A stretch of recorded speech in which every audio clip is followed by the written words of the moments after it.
sand in the desert. Entire thing makes very little sense to me. It makes about as much sense as selling sand in the desert. What are we talking about here? What is the size of Elon Musk's base? Well, I calculate it to be about 4%, just 4%, 1, 2, 3, 4% of all voters. What is that base made up of? Well, it's those who view Elon Musk favorably and the GOP unfavorably. We're talking just about 4% of all voters out there, because it turns out most of the people who like Elon Musk already like the GOP already. That is, they already have a party for him. In my mind, there is just no base for Elon Musk's third party in the electorate, at least initially speaking. All right. When we talk about third parties... Dude, hold on. I think this is really important information.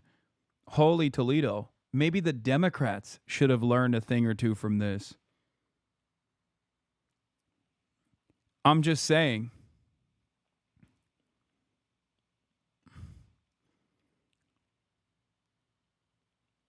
I said this already. Elon Musk, with his money, was able to try and jump on the Trump train. He did not make the Trump train choo-choo harder, okay? I think he's so stupid that he personally thought that all of the glazing that he got from Trump and prominent figures actually led to some kind of like real transitive property Elon Musk love. That is not the case. Okay? $250 million gives you access, unprecedented access in the Trump administration. Okay? It goes a long way. But you can't buy people's actual loyalty, especially if you position yourself against Donald Trump, who is a historically charismatic cult leader for his own cult. At the presidential level, the candidate who most recently had the most success in terms of getting the most votes was Ross Perot. So how does Elon Musk compare to Ross Perot? Yeah, we'll go all the way back in the time machine to 1992. And we will note Americans with an unfavorable view, i.e., essentially that Musk starts off with far more against him than Ross Perot ever did. Americans with an unfavorable view of Ross Perot was only 14% back in 1992. Now, the vast majority of Americans are already against Elon Musk, 58%. So what we're essentially saying here is that Elon Musk is going to go into an electorate that already dislikes him, is already against him, while there were far more people who are open to the idea of a Ross Perot third-party or independent candidacy as compared to an Elon Musk third party in which the vast majority of Americans have already sided against the man from Tesla. So Elon Musk says he's going to play, forget, the presidential election is years away. The congressional election next year, he says he wants to play there. What's the history of third-party candidates in congressional races? Horrible, awful, terrible, terrible, terrible. What are we talking about here? All right, elected to Congress from a third party since 1970, just 0.2% of all winners were either third party, independent, or write-in. We're only talking about 24 out of over 13,000 winners. The bottom line is third-party independents, they just don't succeed. Donald Trump is right when he's talking about the fact that third parties, simply put, don't work. I will leave with this one coda, though. When you're talking about 4% here, it may not be about winning the race, but 4% has been enough to sway an election back and forth. Ralph Nader in 2000, as we were talking about. He could spoil it for the GOP, but he probably can't win it himself. Harry, thank you. Thank you, my friend.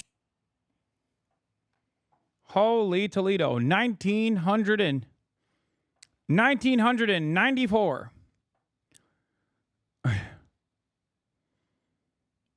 I don't think it's going to work. I don't think it's going to swing the elections. There's, like, if Elon Musk wasn't such a fucking baby, if Elon Musk wasn't such a thin-skinned man-child, he would recognize that any association with him is immediately going to ruin the chances of any party. He would, if he was a real one, he would try and fund a party with a successful opposition figure that is charismatic and would try to do it as quietly as possible. But he wants all the glory. And he wants to feel like a powerful man. And what he fails to consider, what he fails to realize, is that there's no one. He has no one in the base that actually fucks with him.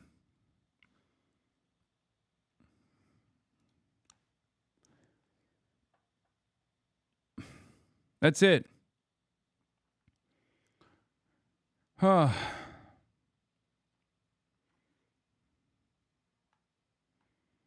What is this? Governor David Patterson? Why are you sending this to me?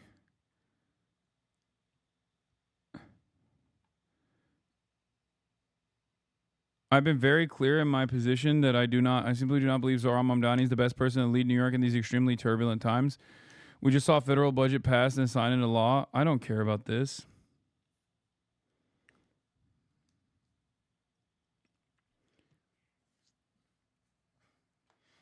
It's already quite difficult to launch a third-party initiative in this country. But it is extra difficult, virtually impossible if Elon Musk is going to be spearheading that effort. Okay? God is God alone, and there is only one God. Man is not God. I don't know why she's saying that. About Musk's latest political venture. Charlie and Emily. Thank you, Maddie. I'm Steve Doocy. I'm Brian Kilmeade. And I'm Ainsley Earhart. And I let you go.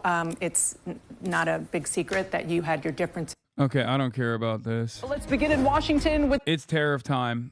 Hey, guys, remember when our big, beautiful boy, Donald, said he was going to tariff everybody on the day of liberation, and then the markets took a nosedive because he was just, like, doing a tactical nuclear first strike on all global trade for no reason other than the fact that he wanted to molest the money. And then he slowly had to scale it back. But in the process of scaling it back, he also simultaneously kept claiming that he was going to have 90 days and 90 deals. That his administration was claiming. His administration was fucking claiming that they were doing hundreds of deals. If not, they were doing more tariffs deals than there are actual countries on the planet. Okay? Like, Donald Trump literally came out and was like, we're doing 250 deals. It's like, there's not that many countries. Like, what are you talking about? He's like, no, we're doing 300 deals. And it turned out that there weren't any fucking 200,